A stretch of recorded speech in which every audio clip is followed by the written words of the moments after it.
Imagine this: the echo of collapsing walls, the smell of dust and smoke, and the crushing weight of concrete pressing down on every side.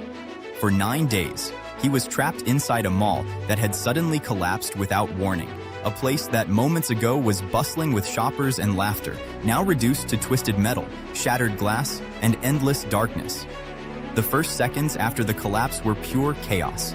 Screams, dust filling the air, alarms blaring somewhere faintly in the background, and the terrifying realization that this wasn't just a temporary entrapment.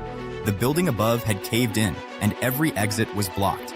He tried to move to call for help, but the dust muffled his voice. The fallen beams prevented any escape, and every attempt to crawl out seemed impossible. Inside, the temperature began to rise and the air became thick with dust, making each breath a struggle. He could hear distant cries, footsteps, maybe other survivors, but nothing close enough to reach him. Time started to stretch strangely.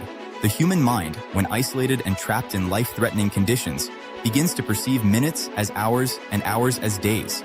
He rationed his energy, tried to stay calm, and remembered everything he had learned about survival. Water was limited. Some condensation on pipes and exposed surfaces became his lifeline. Food was non-existent. He relied on small scraps from vending machines crushed beneath the rubble. Each movement was a risk, each sound a potential collapse. And yet amidst all this fear, he also had to maintain hope. A small flicker of thought that rescuers might come, that someone would hear him. He listened for changes in the building's structure, for distant voices, for any signs of rescue teams navigating the chaos above.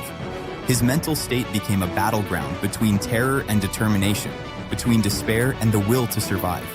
Days passed, or at least it felt that way. He slept in short bursts to conserve energy, used pockets of breathable air whenever possible, and made mental lists of what he would do the moment he escaped. Each day was a test.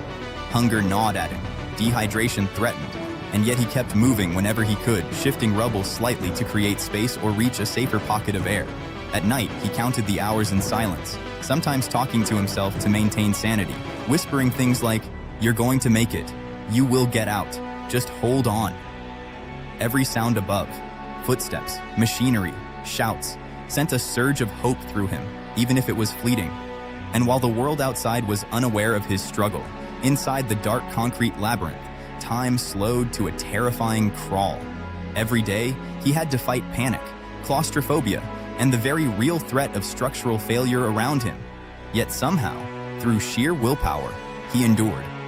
And this is just the beginning of a story that would test the limits of human resilience. The first 24 hours had been the hardest. The initial shock, fear, and confusion made him consider giving up, yet something inside refused. Memories of family, friends, and a life outside pushed him to survive. And when the second day came, he had begun to adapt, finding tiny pockets of air, using debris to shield himself, conserving energy. And by the third day, the reality of his situation was clear. He would need every ounce of mental and physical strength to survive the remaining 6 days.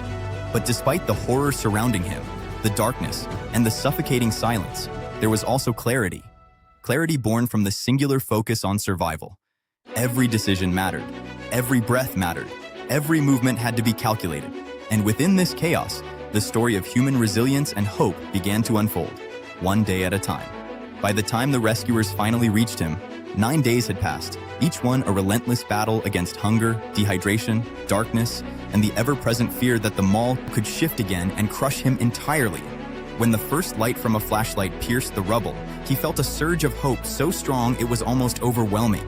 He shouted, his voice hoarse and strained from days of silence. And finally, someone answered. The rescuers worked methodically, carefully removing debris, lifting beams, and calling his name, each sound echoing through the collapsed hallways, guiding him toward life. Every movement was calculated, every step forward a triumph of willpower against the crushing weight of fear and the exhaustion that had accumulated over days without proper food or water. As he emerged into the open air, sunlight burned his eyes, a sensation almost foreign after so many days in darkness, and he collapsed into the arms of the team, shaking from relief, shock, and sheer adrenaline. Paramedics immediately assessed his condition, giving him fluids, oxygen, and the first proper meal he had in over a week. And while he lay there, wrapped in blankets, he realized the full scope of what he had endured. The physical toll was immense. Dehydration, bruises, cuts, and the strain of lying in cramped positions for days. Yet perhaps even more remarkable was the mental journey he had survived. The isolation, the silence, the fear of death pressing from all sides. He had fought not only the collapse itself, but the creeping despair that could have ended everything in moments of surrender. And as the news spread, people around the world were stunned. How could someone survive 9 days trapped under tons of concrete and metal with so little food or water? His story became a testament to the human spirit, a reminder of the fragile yet astonishing resilience of the mind and body when faced with impossible circumstances. And even now, years later, when he recounts those harrowing days, he describes every detail, the moments of panic, the whispers to himself that kept him sane, the small triumphs of moving debris or finding a pocket of breathable air, and the unshakable determination that somehow carried him through each dark, suffocating hour. Psychologists analyzing his survival point out that his mental preparation, focus on hope, and the constant visualization of rescue were as critical as the tiny sips of water or scraps of food he scavenged. And for everyone watching his story unfold, there is a lesson that resonates far beyond the collapsed mall. In moments of complete isolation, when the world seems to have forgotten you, the human will can persevere in ways that defy logic, carrying you from the brink of despair to the moment of deliverance.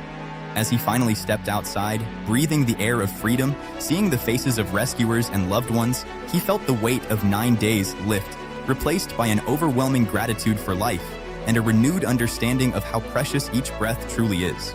The mall that had once been a place of normalcy and everyday life was now etched into history as the scene of one man's extraordinary survival, a story that will continue to inspire, haunt, and remind us all of the raw, unyielding strength of human endurance. And though the memory of those 9 days under concrete remains vivid, it also serves as a dark yet hopeful testament. No matter how impossible the odds, with determination, presence of mind, and a spark of hope, survival is possible, even in the most nightmarish circumstances. And that is the story of how he survived, day by day, moment by moment, trapped inside a collapsed mall, and lived to tell a tale that most of us could scarcely imagine.